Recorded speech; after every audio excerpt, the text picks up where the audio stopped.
오늘은 말라기서를 통한 교훈 5번째 시간입니다.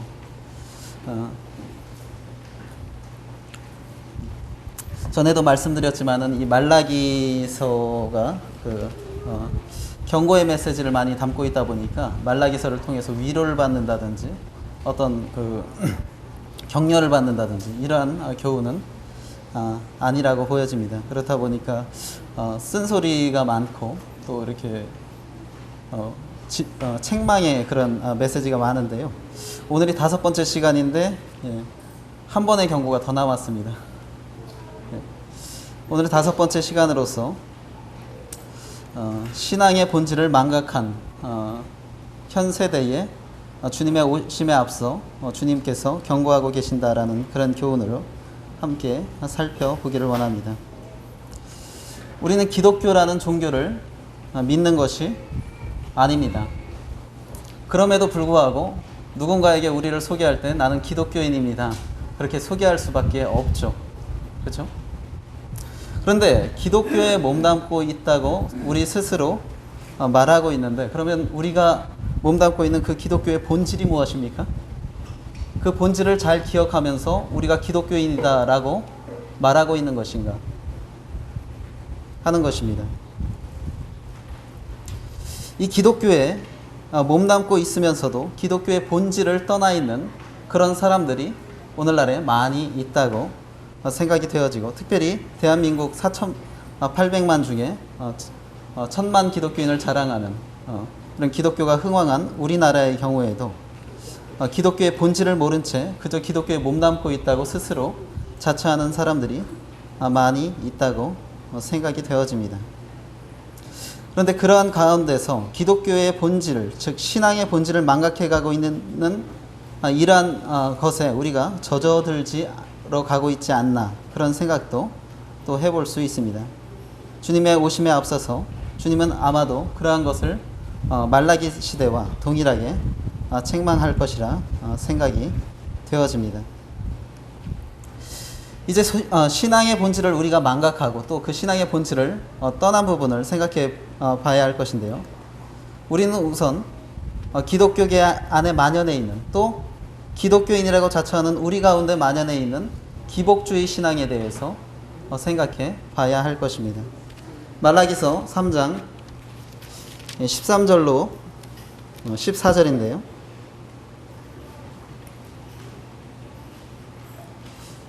말라기서 3장 13절로 14절 함께 읽겠습니다. 자, 시작. 여호와가 이르노라, 너희가 완악한 말로 나를 대적하고도 이르기를 우리가 무슨 말로 주를 대적하였나이까 하는도다. 이는 너희가 말하기를 하나님을 섬기는 것이 헛되니 만군의 여호와 앞에서 그 명령을 지키며 슬프게 행하는 것이 무엇이 유익하리요. 자, 하나님께서 지금 말라기 시대의 백성들에게 경고하고 계십니다. 너희가 완악한 말로 나를 대적했다. 자, 백성들은 항변합니다. 우리가 언제 하나님을 대적한 적이 있습니까? 라고 했는데, 하나님께서 대적당함을 느낀 그 실상이 무엇입니까? 14절에 이는 너희가 말하기를 하나님을 섬기는 것이 헛되니 만군의 여호와 앞에서 그 명령을 지키며 슬프게 행하는 것이 무엇이 유익하리요. 즉, 하나님을 섬겨보니까 나에게 유익이 없더라. 하나님의 말씀에 순종해보니까, 또 그 명령을 지키며 하나님의 말씀에 순종해보니까 또 슬프게 행하는 것, 하나님 앞에서 회개하고 그런 자백의 심령을 가져봐도 나에게 돌아오는 것이 없다. 나에게 유익이 없다. 라고 하는 이러한 말이 하나님 앞에 완악한 말로 들렸고, 그 완악한 말이 바로 하나님을 대적하는 행위다라고 하나님께서 말씀을 하고 계십니다. 즉, 하나님을 섬겨봤자 아무 얻은 게 없다. 이런 사상, 이것이 하나님을 대적하는 것이다. 자, 이것이 바로 기복주의 신앙입니다. 내가 하나님을 섬기면 무언가가 돌아와야 되는데 돌아온 것이 없어. 하나님 섬기는 것은 다 소용없어. 라고 하는 이런 기복주의 신앙이 바로 하나님을 완악한 말로 대적하는 것이다 라는 것이죠. 그래서 기독교계에 만연해 있는 이 기복주의 신앙, 우리 한민족이 기복주의 신앙이 만연하지 않았습니까? 기독교가 들어오기 전에도 어떠했습니까? 기복주의 신앙. 아침이 아니죠. 새벽부터 일어나서 어머니들이 정한수 떠놓고 이렇게 빌었습니다. 그런 기복주의 신앙에 너무나 오랫동안 젖어와 있던 우리 민족이 기독교가 들어왔을 때 어떻게 했습니까? 그 기독교의 본질은 생각하지 않은 채 대상만 바뀌었어요. 대상만. 이전에는 천지신명께 빌었다고 한다면 이제 누구에게 동일한 행동을 하는 것입니까? 예수 그리스도께 동일한 행동을 하고 있는 것입니다. 그런데 예수 그리스도가 그런 우리가 정한수 떠놓고 복을 빌던 그런 천지신명과 같은 그런 대상의 개념인가 하는 것이죠. 우리는 이 기복주의 신앙에 대해서 살펴보기 전에 과연 우리가 몸담고 있는 이 기독신앙의 본질이 무엇인지를 먼저 생각해 봐야 할 것입니다. 우리가 믿고 있는 이 기독신앙의 본질, 그것은 첫 번째로 하나님의 사역이 아닌 존재 자체의 의미를 두는 신앙입니다. 어디까지, 성경의 어느 부분까지 읽고서 하나님을 믿으십니까? 자, 예를 들어서 요한복음 3장 16절을 통해서 하나님께 돌아오는 사람들이 참 많죠. 하나님이 세상을 이처럼 사랑하사 독생자를 주셨으니 이는 저를 믿는 자마다 멸망치 않고 영생을 얻게 하려 하심이라. 우리를 향한 하나님의 행위를 보고서 많은 사람들이 하나님께 돌아옵니다. 그렇죠? 그런데요, 실상은 요한복음 3장 16절까지 가지 않고 요한복음 1장 1절 태초에 말씀이 계시니라. 이 말씀만으로도 사실 우리는 하나님께 돌아가야 됩니다. 우리를 위해서 어떤 것을 하지 않으셨을지라도 우리보다 선제해 계셨던 그 하나님이시라고 한다면 우리는 그 하나님을 섬겨야 될 이유가 충분히 되는 것입니다. 이처럼 기독신앙의 본질은 하나님이 우리를 위해서 어떤 것을 해주셨느냐, 그런 하나님의 행위나 사역에 초점이 맞춰진 것이 아니 하나님의 존재 자체에 의미를 두는 신앙입니다. 형제자매님들, 제가 이렇게 질문하면 어떻게 하시겠습니까? 천국에 가봤는데 예수님이 없더라.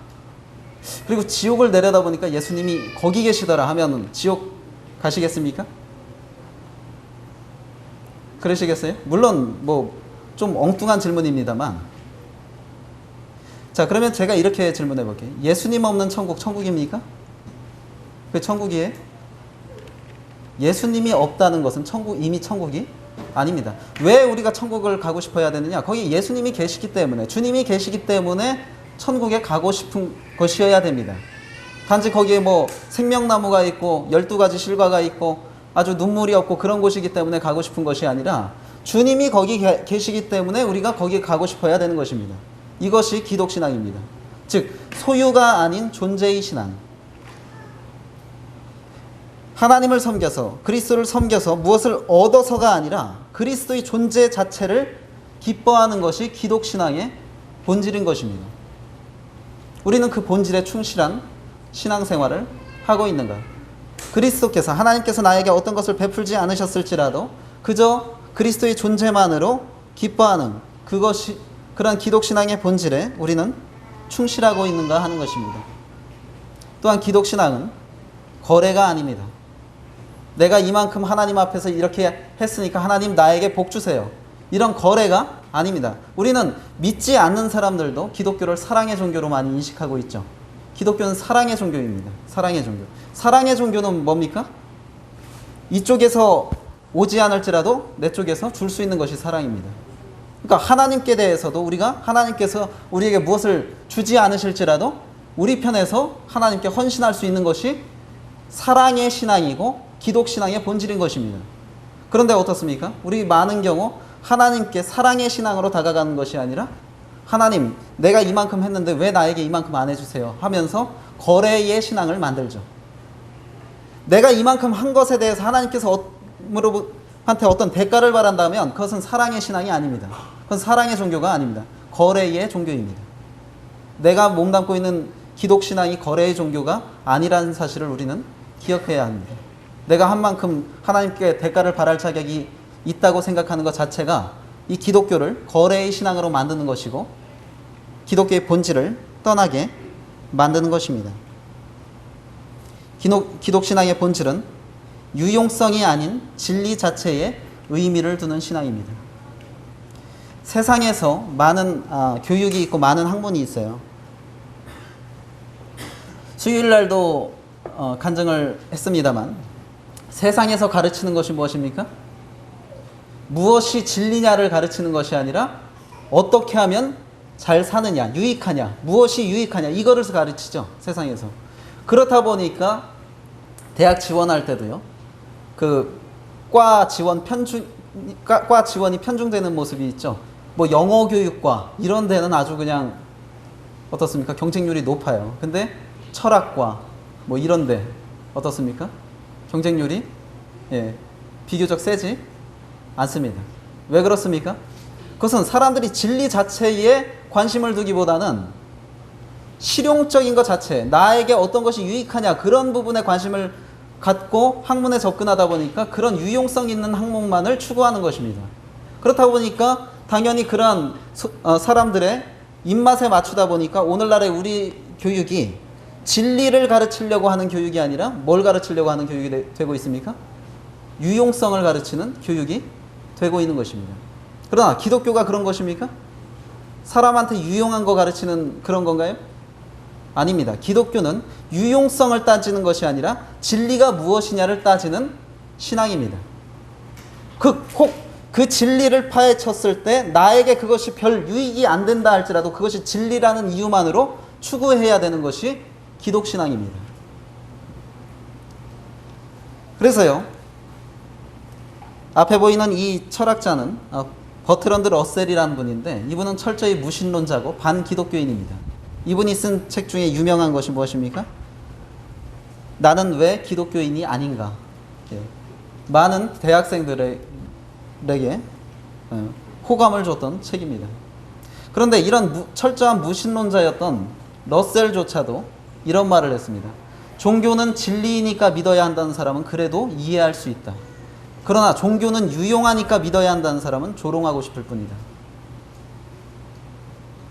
무슨 말인지 아시겠죠? 종교는 진리니까 사실이니까 믿는 사람은 존경할 수 있다. 이해할 수 있다. 그러나 유용성에 따라 믿는 사람은 조롱하고 싶다. 믿지 않는 사람도 저런 말을 합니다. 그런데 우리가 하나님을 믿는다고 하면서 하나님을 유용성으로 대하고 있지 않습니까? 나에게 복 주시면 믿을 만한 분, 나에게 복 안 주시면 믿지 않아도 되는 분. 그렇게 유용성에 따라서 하나님을 대하고 있지 않습니까? 우리는 이 기독신앙의 본질을 잘 생각하면서 이 스스로를 기독교인이라고 자처해야 하는 것입니다. 내가 이 기독신앙의 본질을 떠나 있으면서 기독교인이라고 말해서는 안 되는 것입니다. 기독신앙의 본질은 하나님의 우리에게 베푸신 행위에 초점을 두는 것이 아니라 하나님의 존재 그 자체에 초점을 두는 것이고, 거래의 신앙이 아니라 사랑의 신앙이다. 그리고 유용성이 아니라 진리에 관심을 갖는 신앙이라는 사실을 우리는 기억해야 할 것입니다. 기복주의의 본질이 무엇입니까? 우리 한민족에게 너무나 오랫동안 뿌리박혀 있었고 또 기독교가 들어왔을 때 그것이 혼합되어져서 오늘날의 기독교계에 만연한 이 기복주의의 본질이 무엇이냐? 사람들은 뭐 그런 경험을 해보셨겠지만 사람들은 저를 만나면 자기가 왜 교회 안 다니는지를 물어보지도 않았는데 말하는 경우가 많습니다. 그러니까 자기에게 전도하지 말라는 거죠. 그렇죠? 애시당초 차단하는 사람들이 많은데, 제가 예전에 어떤 그 체육관 관장님을 만난 적이 있었는데 그분도 역시 교회를 거부하시는 분입니다. 그런데 그분이 하신 말씀 중에 그분이 저에게 무슨 말을 했냐면, 옆 교회 사람이, 옆에 대형 교회가 있었어요. 그 사람이 자기네 교회에 나오면 이 체육관 회원을 10명 이상을 확보해 줄 수 있다. 그러니까 자기네 교회에 나와라. 그렇게 말을 했다 그래요. 이 관장님 입장에서는 어떻습니까? 회원이 지금보다 10명이 더 확보가 되면 어때요? 수익이? 괜찮죠. 짭짤하죠. 근데 그 말 듣고 더 안 나갔다는 거예요. 그 말 듣고 더 안 나갔다는 거예요. 뭐냐면 차라리 내가 막노동해서 그만큼 더 벌었으면 벌었지, 신앙의 신성한 그런 것을 침해하면서 예. 내 이익 챙기고 싶지 않다 그랬어요. 신앙은 순수한 신앙심으로 나가야 되는 것이지 그런 나의 유용성에 따라서 나가는 게 무슨 신앙이냐. 그러면서 더 안 나갔다는 거예요. 자, 불신자도요. 신앙의 신성함을 더럽히지 않으려고 그래요. 불신자도 신앙의 신성함을 존중합니다. 그런데 하나님을 믿는다고 하는 이 기독교인들이 어떻습니까? 전도할 때에 어떤 그런 어떤 세속적인 유용함을 미끼로 사람들을 전도해요. 아, 우리 교회 나오면 이런 혜택이 있어. 이런 혜택 줄 거야. 이런 거 할 거야. 라고 하면서 세속적인 어떤 유용성을 미끼로 전도합니다. 근데 그렇게 했을 때 불신자들에게 얼마나 효과가 있습니까? 아니요. 오히려 반감을 삽니다. 혹 순간의 유익을 위해서 나간다 할지라도 그렇게 그런 세속적인 유용성을 미끼 삼아 나간 사람이 그 교회에 어떤 영향을 끼치겠습니까? 좋은 영향 끼칠까요? 아니 범기독교에 좋은 영향 끼칠까요? 아닙니다. 그런 식으로 나간 사람들이 기독교를 타락시키고 변질시키는 것입니다. 기복주의의 본질은 신앙의 탈을 쓴 인본주의이다. 인본주의는 무엇입니까? 인간을 존엄하게 여기는 거죠. 물론 그것이 나쁜 것이 아닙니다. 그러나 오늘날의 인본주의는 신으로부터의 해방을 전제로 하고 있다는 것이 문제입니다. 그런데 이 기복주의라는 것이 바로 신앙의 탈을 쓴 인본주의입니다. 이 기복주의 신앙은 무엇입니까? 목적이 하나님이 아니에요. 누가 목적이죠? 바로 내가 목적이고 나의 유익이 목적이에요. 이것을 위해서 하나님을 이용하는 것뿐입니다. 그것은 기독신앙의 본질과는 완전히 멀어진 것입니다. 그런데 이런 기복주의를 가지고 있으면서 많은 사람들이 기독교인이라고 자처하고 있고 기독교를 제대로 알지 못하는 사람들은 그것이 기독교의 본질인 양 생각하고 있는 것입니다. 그리고 더 무서운 것은 이 기복주의는 하나님을 대적하는 행위입니다. 기복주의, 신앙의 탈을 쓰고 있어서 그래도 하나님께 유익한 것이 아닌가 생각할지 모르겠지만 우리는 말라기서를 통해서 하나님이 하신 말씀을 좀 새겨들어야 합니다. 자, 너희가 완악한 말로 나를 대적했다. 주님은 지금 하나님께서 자기가 대적당했다라고 말하고 있습니다. 어떻게 대적당했다고요? 이 기복주의적인 사상으로 하나님 섬겨봤자 아무 소용없더라. 하나님 섬겨봤자 유익이 없더라. 라고 하는 이 기복주의적인 사상이 하나님께 완악한 말이고 하나님을 대적하는 행위이다. 즉, 이 기복주의적인 신앙을 갖고 있는 것은 내가 하나님을 섬기는 자가 아니라 하나님을 대적하는 자가 되는 것입니다. 더 구체적으로 말하면 어떻습니까?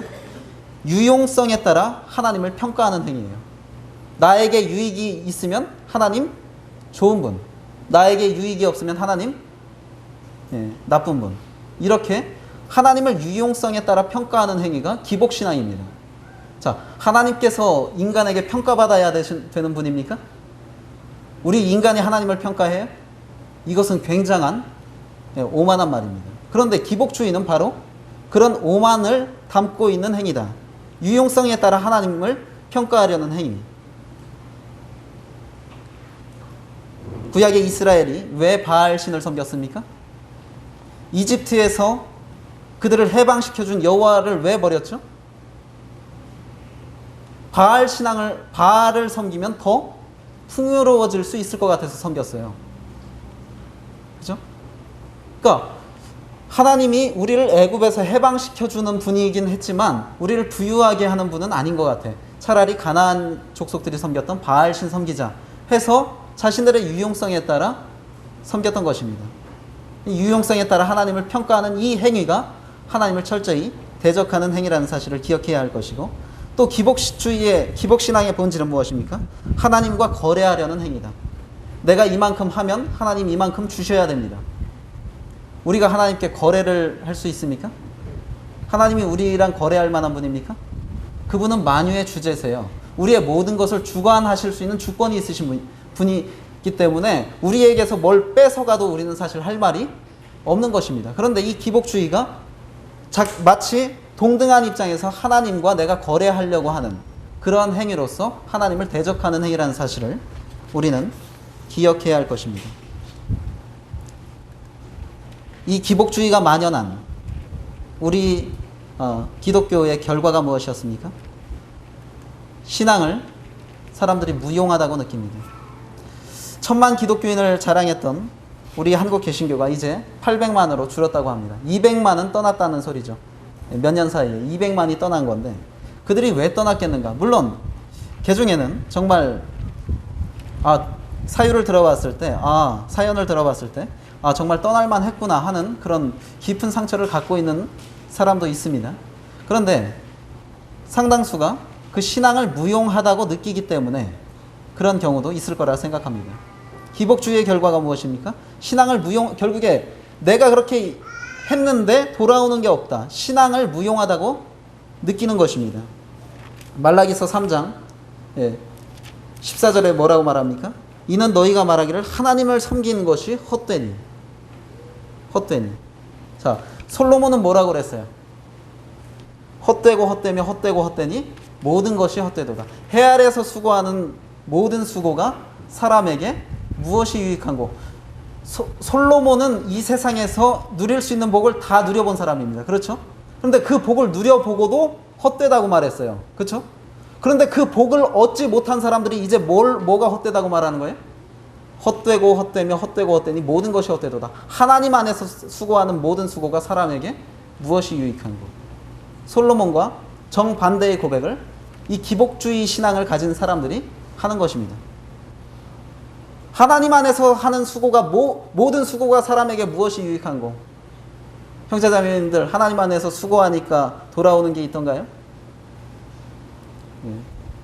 돌아오는 것보다는 상처도 많이 받으셨죠? 열심히 하는데 그냥 주변에서 오해해서 딴지 걸고, 막 이상한 소문도 나고, 오해도 받고, 그렇죠?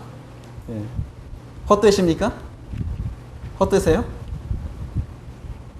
자, 기복주의적인 사상을 가지고 하나님께 나왔기 때문에 신앙을 무용하다고 느끼는 것입니다. 또 어떻습니까? 불평을 자아냅니다. 수고한 만큼 보상받지 못했다는 생각을 들어요. 내가 하나님 앞에서 이렇게 수고했는데 왜 나한테 돌아오는 게 없습니까? 너희가 말하기를 하나님을 섬기는 것이 헛되니 만군의 여호와 앞에서 그 명령을 지키며 슬프게 행하는 것이 무엇이 유익하리요? 내가 하나님의 명령도 지켜봤고 슬프게 행했다. 슬프게 행했다는 것은 무엇입니까? 하나님 앞에 회개했다는 말입니다. 회개했다는 말. 회개의 심령을 가지고 하나님 앞에서 정직하게 살아봤고 하나님의 명령에 순종하면서 살아봤는데 그만큼 나에게 돌아온 것이 무엇입니까? 하면서 하나님 앞에서 불평을 자아내는 것이죠. 삶 가운데서 불평이 많다. 혹 내가 기복주의 신앙에 젖어 있지 않은지 돌아봐야 할 것입니다. 또 어떻습니까? 결국에 이런 사람들이 하나님을 떠나게 되는 것입니다. 기복주의적인 사고로 하나님께 나오기 때문에 쉽게 떠나는 거예요. 아까도 말했듯이 기독교의 본질은 하나님께서 나에게 무엇을 해주셨는가가 아니라 뭡니까? 하나님의 그 존재 자체를 사랑하고 기뻐하는 것이 기독신앙의 본질이라고 그랬는데 그런 기독교의 본질을 떠나서 기복주의적인 사고로 하나님께 나왔기 때문에 결국에 하나님을 떠나는 것입니다. 사랑했다면 쉽게 떠날 수 있습니까? 없습니까? 없습니다. 부부 되신 형제 자매님들 유용성만을 따랐다면은 자 어떠했습니까?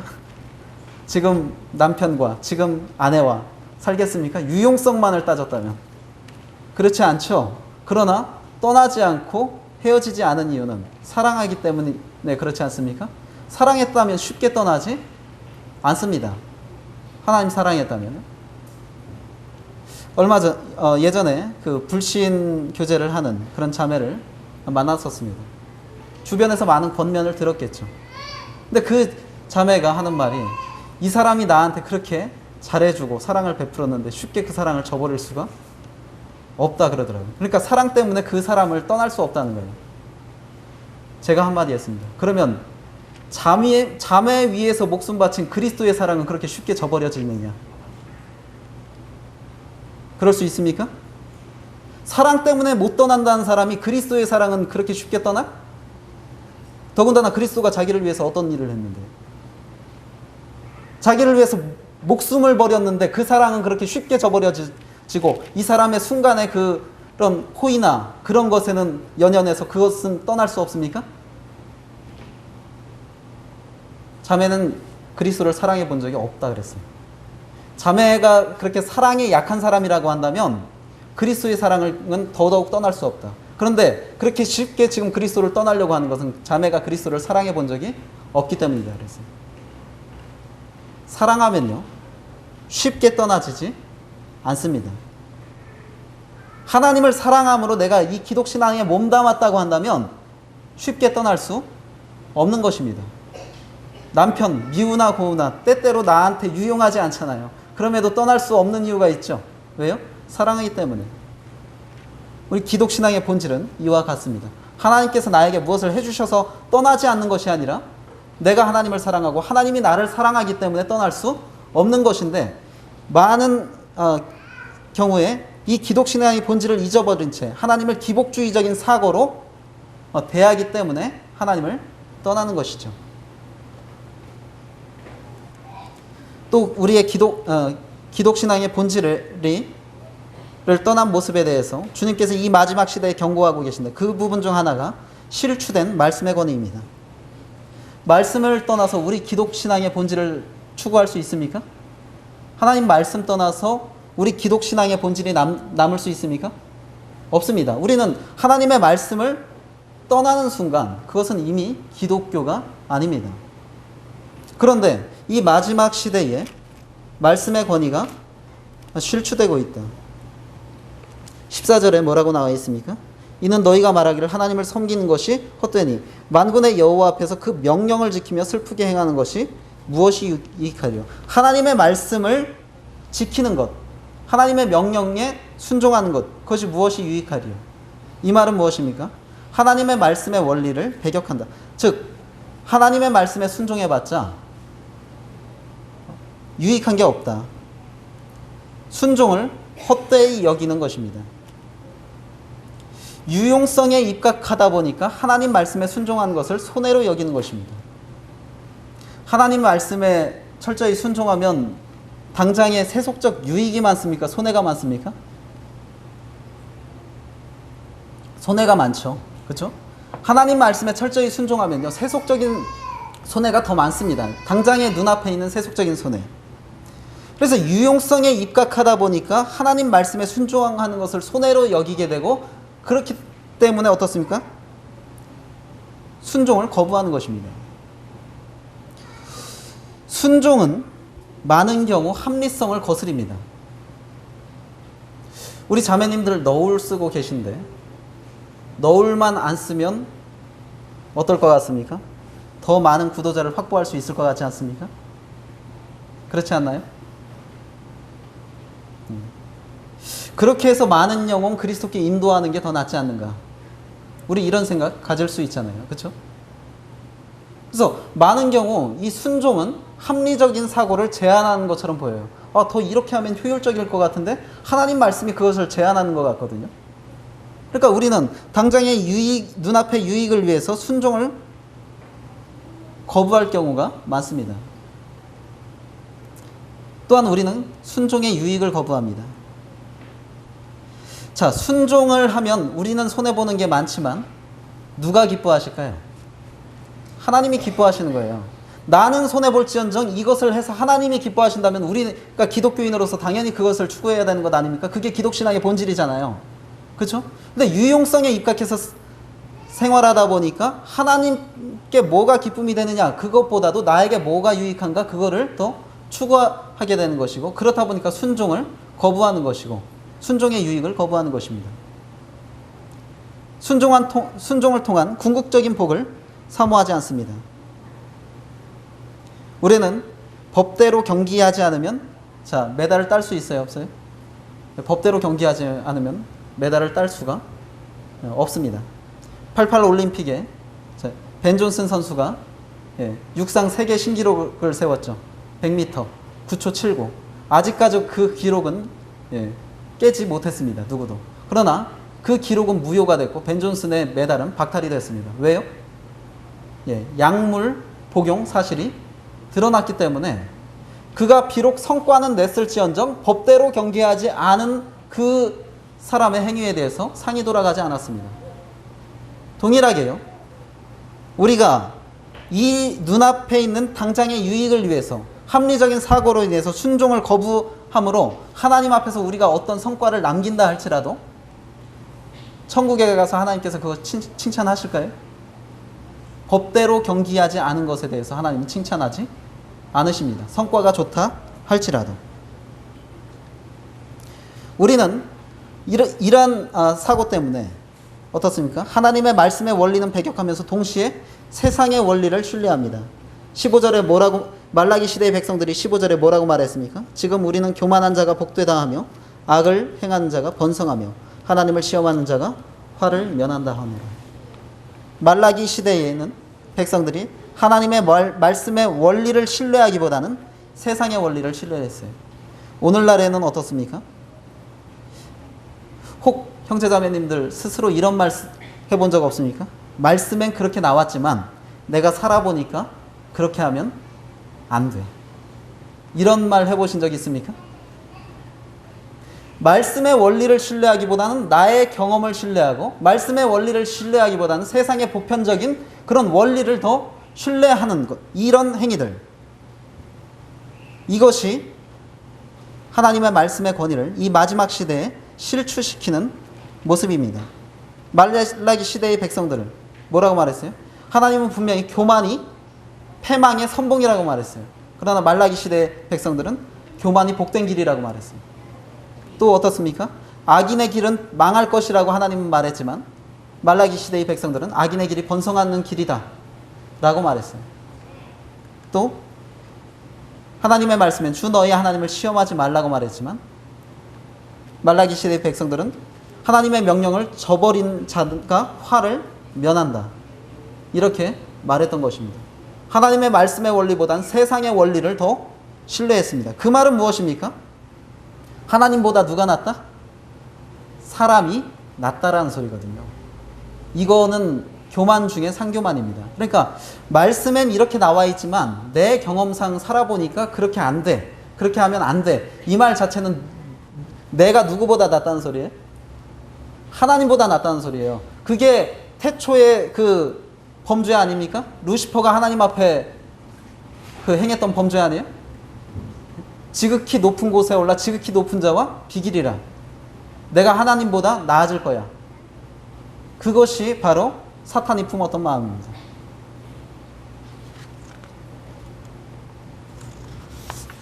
우리가 또 생각해 볼 것은 퇴색된 모임과 교제입니다.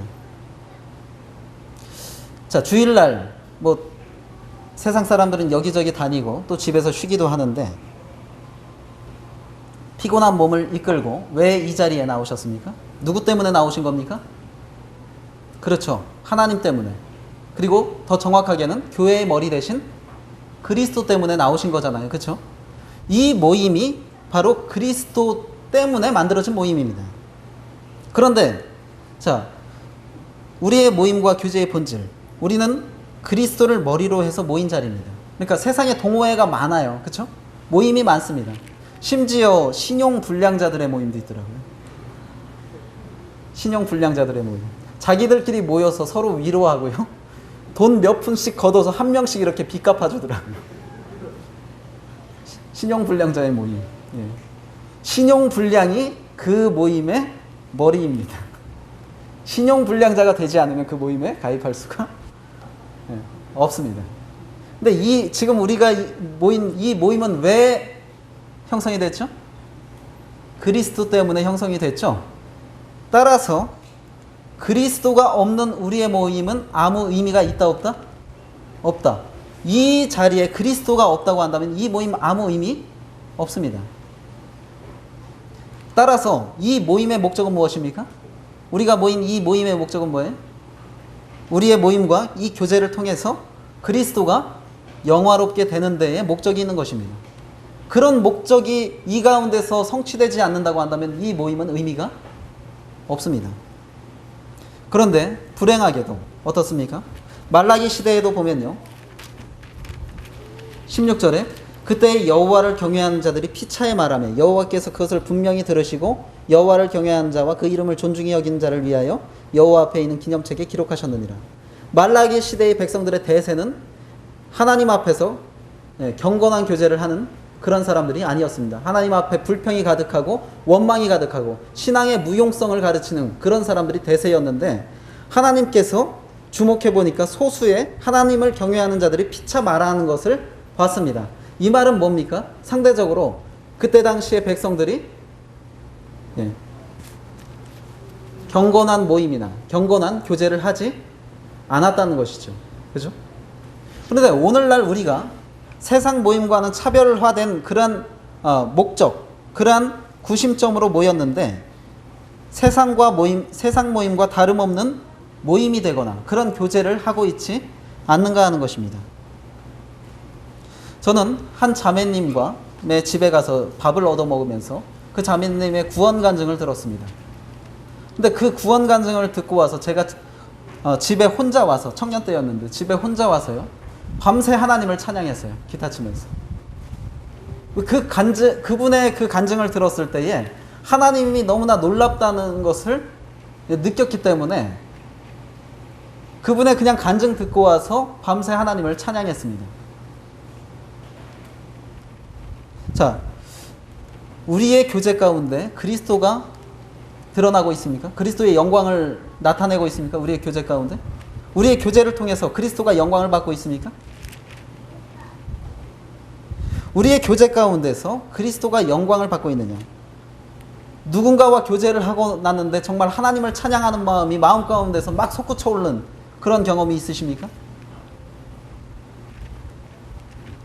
사실 우리의 교제, 우리의 모임이 그렇게 돼야 하는 것입니다.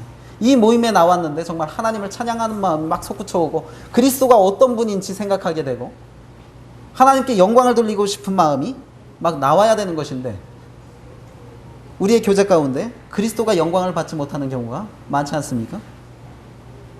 또 우리의 교제를 통해서 성도들이 위로받거나 격려받지 못하는 그러한 경우도 많지 않습니까?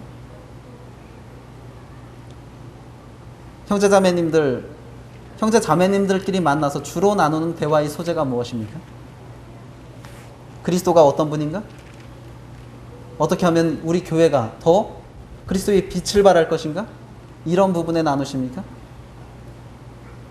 상당수의 소재가 집값이 어디가 떨어졌네, 어디가 올랐네, 앞으로 어디가 뜰 것이네, 또 애 학원은 여기가 좋네, 저기가 좋네, 좋은 과외 강사 있네, 이런 대화가 우리 가운데 주류를 이루고 있다면 세상 모임과 다를 게 뭐가 있느냐는 것이죠. 그런 대화는 그쪽 가서도 할 수 있는 것입니다. 굳이 이 자리에서 하지 않아도 되는 얘기지 않습니까? 물론 성도들끼리 좋은 정보 공유하면 좋죠. 그런데 그걸로만 주류를 이루는 것이 하나님 보시기에 안타까울 것입니다. 그렇죠? 그래서 또 어떻습니까? 어떤 분의 집에 분의 집에 이제 갔는데 2시간 동안 어떤 형제, 어떤 자매 욕만 듣다 왔어요.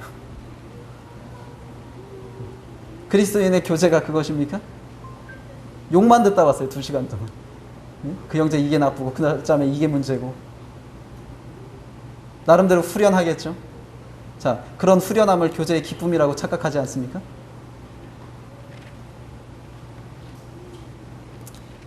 하나님께서요, 이 시간에 말라기 시대와 동일한 그런 갈망을 갖고 계실지 모릅니다. 말라기 시대에도 경건한 교제를 하는, 피차 여호와를 경외하는 자들이 피차 말하는 그런 경건한 교제를 하는 소수의 무리를 하나님께서 주목하셨는데, 이 시대에도 그런 사람들의 교제를 하나님께서 갈망하고 계실지 모릅니다. 성도들끼리 만나서 뭐 집값 얘기하고 자녀 교육 얘기하고 이런 걸로 주류를 이루는데, 한쪽을 보니까 어때요? 경건한 성도들이 모여서 그리스도의 영광에 대해서 얘기하고 그리스도를 드러내는 말들을 하고 이런 말들을 하고 있어요. 하나님이 그런 교제를 바라보기에 갈망하고 계신다. 우리 서청주 교회가 그런 소수의 무리가 되었으면 좋겠습니다. 정리하면요, 기독교계 안에 있는, 만연해 있는 기복주의 신앙을 우리는 경계해야 됩니다. 이 기복주의 신앙은 쓸데없는 것이 아니라 기독교 안에서 매우 해로운 것입니다. 그런데 우리도 모르게 거기에 우리를 방치할 수 있습니다. 하나님 왜 나에게 이렇게 어려운 길을 주시죠? 왜 내가 이렇게 했는데 나는 남들만 못하죠? 이러한 생각들. 이러한 것은 불필요한 것이 아니라 해로운 것입니다. 진정한 신앙의 본질을 유지해야 됩니다. 존재의 신앙, 소유의 신앙이 아니라 존재의 신앙, 거래의 신앙이 아니라 사랑의 신앙, 유용성의 신앙이 아니라 진리의 신앙. 이러한 기독교의 본질에 우리는 충실해야 되는 것입니다. 또 어떻습니까? 말씀의 권위를 우리 가운데서 다시 회복해서 신앙의 본질을 유지해야 할 것입니다. 말씀이 빠진 기독교는 기독교가 아닙니다. 그런데 우리 가운데서 우리 스스로 말씀의 권위를 실추시키고 세상의 원리를 말씀의 권위보다 더 우위에 놓는 이런 일을 하고 있다면 그것은 기독교의 본질을 이미 한참 벗어난 것입니다. 또 세 번째로 참된 교회의 모습을 상실하지 않으므로 우리의 모임과 교제가 그리스도를 드러내는 역할을 해야 한다. 우리가 왜 모였다고요? 누구 때문에 모였다고요? 그리스도 때문에 모였잖아요. 그러면 이 모임을 통해서 적어도 그리스도가 영광을 받으시고 우리 성도 개개인이 이 모임을 통해서 그리스도가 어떤 분인지에 대해서 관심을 갖고 그리스도에게 영광을 돌리기를 사모하는 그런 마음이 일어나야 되는데 세상 사람을 만나건 성도를 만나건 결과가 똑같다 하는 것은 우리가 생각해 봐야 할 문제인 것입니다. 그래서 참된 교회의 모습을 우리가 상실하지 않으므로 우리의 모임과 교제가 그리스도를 드러내는 역할을 다 해야 할 것입니다. 윗글레에서 나눠볼 항목은 첫 번째로 일이 형통하지 않았음에도 하나님께 감사해 본 경험이 있다면 나눠봅시다. 없다면 할 수 없고요. 두 번째로 우리의 삶에서 자주 타협하는 하나님의 계명은 무엇인지 나눠봅시다. 세 번째로는 성도들과의 교제 후 하나님을 찬양해 본 경험이 있다면 나눠봅시다. 이 세 가지 항목으로 또 풍성한 교제가 되기를 바랍니다. 잠시 기도하시겠습니다.